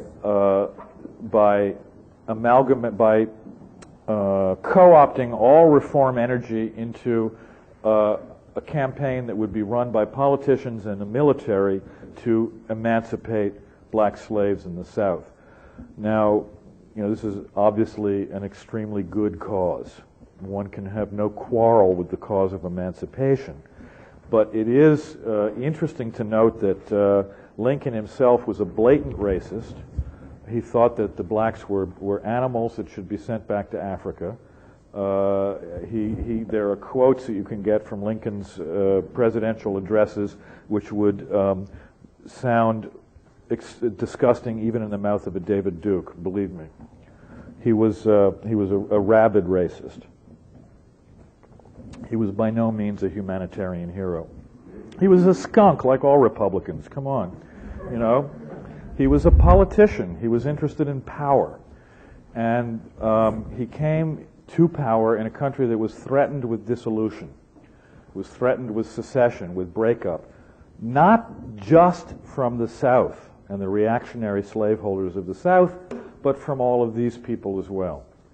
I mean, any one of these communal movements could have become the germ of a quote-unquote secessionist movement that would have broken up a unity in America that many people were still completely unconvinced of its value. There were people who, at that time, saw the Constitution as a betrayal of the truly democratic and egalitarian ideas of the Revolution. There were people who very much thought that a gigantic America spanning from coast to coast would be a horrible mistake, because any government that big would be bound to be oppressive. There were people who, for various reasons, be it anything from free love to communism to individualist anarchism or whatever, were interested in breaking off from that union, either privately, secretly, to just let us alone. We want to be out here in the woods doing our own thing, or else, like Victoria Woodhull, wanted to seize power. So, like all wars, especially in American history, and the more I study it, the more clear it becomes to me, the Civil War was a control mechanism. It was it was forced into, the point was forced not only by the South, as we're always taught to label them the villains, but by the North as well, maybe even especially by the North. Let's get this out in the open. Let's smash all resistance to the mega state. Let's get capitalism really on the road. Industrial capitalism was impossible to get on the road as long as there was a whole rival economy in the South and a million minor rival economies in the reform movement. Let's strip abolitionism of all its subtlety, of all its real humanitarianism, and reduce it only to a crude moral code which will free the black slaves and then do nothing for them as human beings, because essentially this whole thing was carried out by racists who hated blacks. You think Reconstruction was, and you think that segregation, you think these things were historical accidents? This was part of the plan. Come on, give me a break. The Civil War was the plot of the emergent Republican Party, which is still the Republican Party of today. Don't let anybody tell you different. To completely control manifest destiny, to conquer the entire Western Hemisphere, and to impose a regime of authoritarian industrial capitalism to destroy nature, to improve nature, i.e., to destroy it. Then the Civil War looks like a real total disaster from this point of view. It does not look like the great triumph of goodness and light that it's presented even on PBS in the recent TV shit that you may have seen. And I just think, okay, maybe I'm exaggerating for effect here, and because this may be an idea that you haven't come across before, but I really think we should balance this view of the Civil War against the official historical version of it as the great watermark in American freedom and democracy. It was anything but. And if you want an example of how reform was destroyed, the emphasis on politics and military solutions to social problems, which the Civil War propounded, was taken up by the feminists after the war, who gave up entirely their critique of marriage and of sexuality and put all their efforts into what? Suffrage, voting, which we now know and we can now see is a total crock of shit and a waste of time. It set the feminist movement back 100 years, in my humble opinion. I'm perfectly willing to accept arguments from the audience on this one. It's an arguable point, but it's one that I've come to feel very strongly. And I think if we go through the reform movements one by one and see what their antebellum and postbellum faces are like, we'll see this happening again and again in every field. I just picked feminism and women's suffrage as one of the most poignant examples. But to sum it up, I would say I read somewhere, I wish I could remember who came up with this cute quote, "There is no new age." What we now think of as the New Age was already completely there in every single one of its aspects in the middle of the 19th century. We had hippie communes, a la everything from Oneida to Free Times, Modern Times. We had sexual liberation movements. We had a fascination with the occult in the Orient. With there it was, let's say it was Swedenborg and Christian perfectionism, and now it's Buddhism and crystal gazing, but the principles are the same, and the range of everything from silliness to the sublime is also the same. Just to give you one example, in the field of nature mysticism, which sometimes, if you listen to a lot of our green prophets, you'd think was an invention of the 60s at the earliest, 1960s. One of Fourier's enthusiastic disciples for a time later went on to become Frederick Law Olmsted, the designer of Central Park. Some of you might have heard the paper that I read on the radio about Olmsted and his Fourierist background. And Fourier, or rather Olmsted, was not only founded the first urban park in America in order to bring the beauties of nature into the sad life of early industrial capitalism, very specifically, this was his specific purpose. He was also instrumental in founding one of the first national parks in California when he had a brief adventure as the manager of a gold mine in California and visited I can't remember the name of the park. I guess it's Yosemite. Yeah, he fell in love with the place where he's working was very near Yosemite. No, Yosemite. Yeah, John Muir Park. Well, Muir was part of this too. Muir was on the committee. The Redwoods above San Francisco. No. Well, I think it's Yosemite, but I'm not sure. Again, I should have. I apologize for my bad control over details tonight, but I haven't been able to get a chance to go through my books.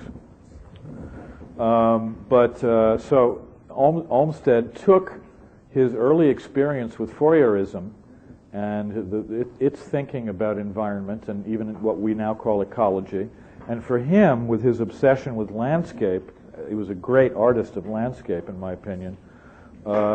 Turned that into a brilliant new idea, which was not entirely new, but it was certainly new in America, which was the idea of the public park. That, in a sense, that you can see it as a response to the disappearance of the frontier and the assault on nature that was being carried out by industrial capitalism. And for the first time, I mean, Olmsted himself made it all the way to California. It was the end. The frontier had come to an end. The cities really were beginning to spread like some kind of hideous blight over what had once been pleasant farmland of the Northeast, our neck of the woods. And so Olmsted was a pioneer in responding to this disappearance of nature.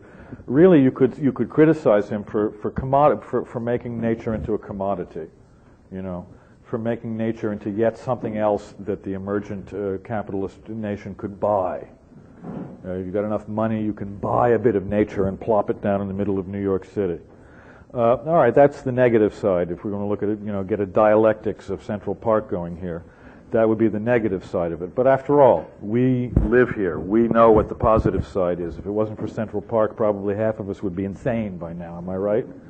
I mean, that's the way I've always felt. I've always felt deeply grateful about Central Park.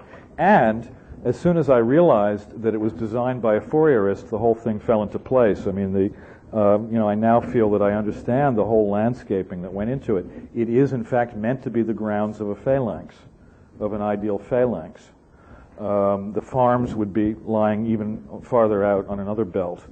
But the Central Park is like the lawn of a phalanx, which isn't there, but which has been replaced instead by the whole population of New York. So the idealism and the beautiful idealism that went into Central Park really should be attributed to this whole spiritual reform movement that I've tried to describe. And I think we could do no better than to repeat again that there is no New Age, that it's all happened before, that we all have many, many ancestors in the work that we undertake in a place like this. And the more we know about them and where they went wrong and what failures they had and what successes they had, the better it is for us in the work that we try to carry out. So this lecture makes a link, hopefully, between America's mythological Hermetic beginnings and what we'll get to in the last lecture, which will be a polemical attempt to bring this all back to life in a way that has some chance of success. And so I'll leave the 19th century now and questions.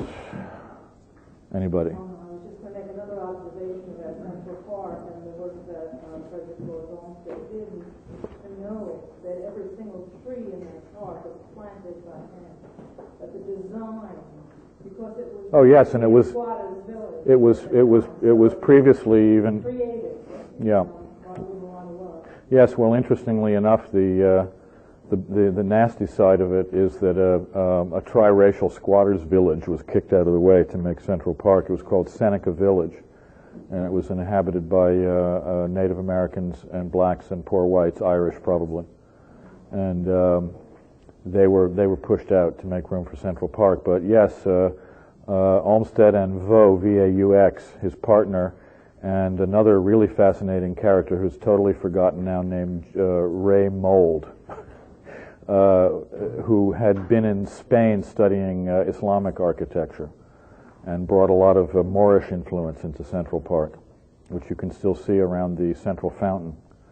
All three of them, I think, are brilliant, and except for Olmsted, who's finally getting some due, underrated geniuses of the period. Yeah. Yeah, I was wondering what, it's funny they talk about this because I've heard since the third Park, Central Park. Well, he designed that too. Yeah. Central Park has been screwed around with a lot, most recently by Moses. Robert Moses really screwed around with Central Park and destroyed a lot more than Prospect Park. I believe I'm right in saying is actually closer to the Olmsted Vaux design. Yeah, right. But the interesting thing about Prospect Park is if you haven't been there, is the long meadow is the longest expanse of space in any park to this day in the United States. And I remember once going, before I knew very much about it, going to the top of there's a peak kind of in the middle of it. You get this immense sense of vista, and there's very few buildings you can see. And yeah. This was designed for this, for my ability to be able to come here and have it. Absolutely. Like, absolute. And it was not just like because they were pretty trees, it was really designed. Yeah, yeah. The same thing was done in Central Park, though. It's the buildings around Central Park were meant to be totally blocked, so you could walk down the middle of it and you would be in pure country. And there's still vistas where that's possible, despite the newer, larger buildings that have sprung up. Blah blah blah. What's the best book on that? Well, there's a very nice biography of Olmsted called F.L.O. by a woman author whose name escapes me, but I found it in the Strand for like $15. It's a huge book. The book where I first caught on to Olmsted's Fourier background was in a book called The Utopian Alternative by Carl Guarneri, Guarneri, and he used that book FLO as his main source, along with the papers of Frederick Law Olmsted, which have some interesting Fourieristic writings in them. Yeah. You talking about America, the Civil War destroying all these movements. It's indicative, Olmsted, one of the ideals of the talk was to have class mixing. Yeah, absolutely. You see today, all the climate invasion, people running away. That's another key to the. Absolutely. That was very, very harmonious with Fourier's ideas, and I think probably comes directly. Yeah, yeah, yeah. I wanted to ask you about somebody I always thought was a person who was a Swedenborgian or something, John Chapman, who ran all around the country planting apples. Oh, Johnny Appleseed. Yeah. Yes, I've heard that he was a Swedenborgian. I don't know, if there is a monograph or book on him. I haven't, a definitive. There are books about him, but I don't know if anything totally says what he agreed with about Swedenborg. I don't know. His parents were Swedenborg, Swedenborgians or whatever. And he supposedly was took the philosophy a step further or something, and he was obsessed with apples, I guess. And another thing. Well, Fourier was obsessed with apples too, so it's conceivable that, like many people, like Andrew Jackson Davis, for example, that I mentioned before, that his thinking might have been a mix of Swedenborg and Fourier. Fourier claimed that his original insight came to him when he was comparing the prices of apples in Paris and the countryside. So he said there have been three great apples in history: Adam's apple, who was it? Gravity, Newton's apple, and his apple. So in the book, in the anthology of his writing, Utopian Vision of Charles Fourier, there's a picture of apples on the cover for this reason. Yeah. Do you have a connection with William Blake and any of these movements? Blake, I've frequently had occasion to compare Fourier and Blake. I think that Fourier is deserving of interest as a visionary thinker as much as Blake, and I find them to be very similar characters. And I even had a vision once of Fourier and Blake playing miniature golf together, and it seemed somehow to really work. I don't know why. And but Blake's interest is interesting among many other reasons because he came before all this. I mean, he really was a prophetic figure and a real link, as some British historian, a British historian named Morton, has pointed out about Blake, that he was a real link between the radical Protestant sects of the 17th century and the romantic reformists of the 19th century. That he stood in a pivotal position, at least in the English tradition, so that he brought a lot of very typical ranter, digger, Muggletonian, Fifth Monarchy type of material out of the 17th century. At least Morton says so, and transmogrified it in his own system, and then passed it on through the Romantics, right, to the extreme radicals of the early 19th century, and especially to the revolutionaries of '48. And of course, Blake was a good friend of Thomas Paine, as you probably know. When Paine left America, he stayed with Blake. When he had to escape from England, Blake helped him escape. Blake was extreme radical revolutionary. So he ties together this, Protestant mysticism, proto-left revolutionary thinking, and visionary utopian mystique and creativity, artistic creativity. All these themes are met in Blake as a kind of nexus or pivotal figure. And his period of activity was earlier than Fourier by half a generation, but as far as I know, there was no connection. No connection. For one thing, Fourier could not read any other language but French. And I don't think Blake could read anything except English, although he might have known a little Latin. I guess it's getting late. Do you want to... Well, okay, 2 more questions, you guys. Yes. To your point on Lincoln, which clearly starts to be involved in the Civil War, do anything about slavery. That wasn't the program. But as it became the program, and Douglas had an influence on Lincoln, you can't help but think that there was some transformation there. Maybe. Again, I was exaggerating for effect. I would like to, deconstruct a little bit Lincoln's image as the great emancipator. What? Yes, absolutely. If you really want to challenge me on this, I'll track down this. Yeah, I mean, you're not going to get this from the Carl Sandburg version, Yeah. Oh. Right on. Okay, and one last. Yeah, just wondering, aside from Walt Whitman's connection with Emerson and Transcendentalists, was he involved with anything else? Absolutely. Yeah. Just this summer, I got the key from Allen Ginsberg, who pointed out that Whitman adopted the butterfly as his symbol. Yeah, right. And the butterfly was also an extremely important symbol for Fourier. And it's Ginsberg. Ginsberg has done, as you probably know, real work on Whitman, and it's his opinion that Whitman was influenced by Fourier. So I'll take his word for it. So see you in a week when we'll do the Illuminati.